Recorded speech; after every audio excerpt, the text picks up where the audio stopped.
The day of the interview. To make a good impression on interview day, use these tips. Get there on time.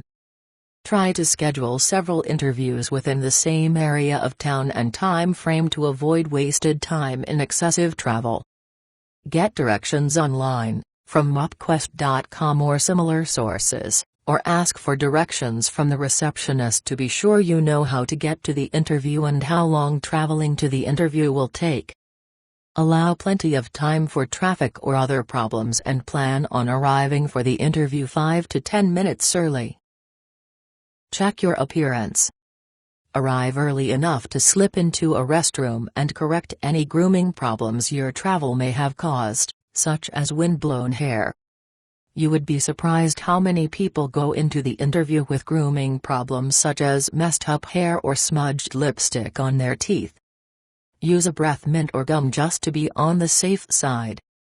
Do not spray on perfume, cologne, or hairspray right before the interview because many people are sensitive to chemicals and scents. Use appropriate waiting room behavior.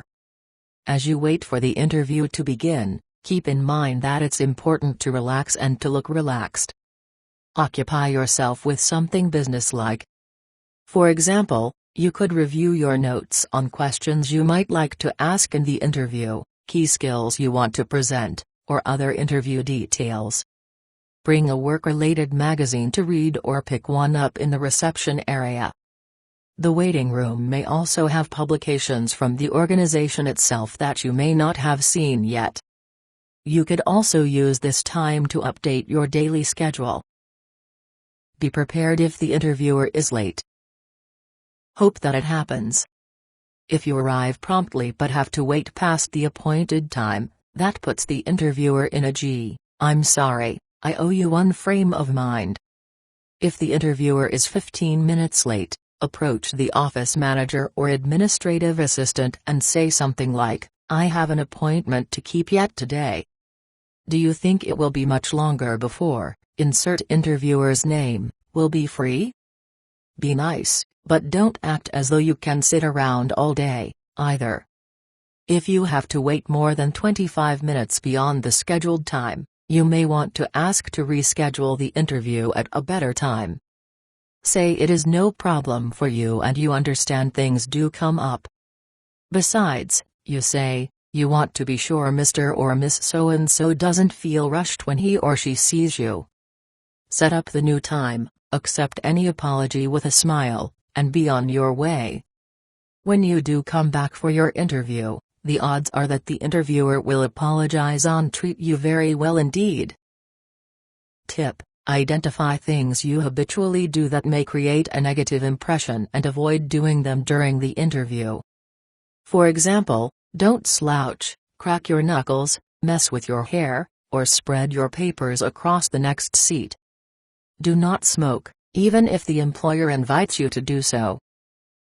Be particular about your dress and appearance. How you dress and groom can create a big negative or positive impression, especially during the first few seconds of an interview. With so many options in styles, colors, and other factors, determining the correct approach can get quite complex. To avoid the complexity, follow this simple rule: dress and groom like the interviewer is likely to be dressed and groomed, but just a bit better. Give a firm handshake and maintain good eye contact.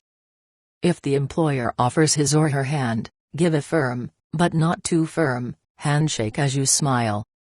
As ridiculous as it sounds, a little practice helps.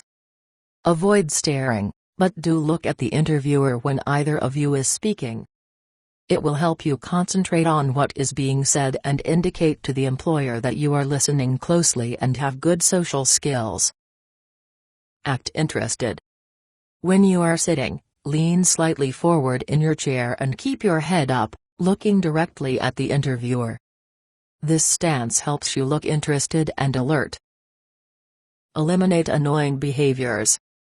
Try to eliminate any distracting movements or mannerisms. A woman in one of my workshops saw herself in a videotape constantly playing with her hair.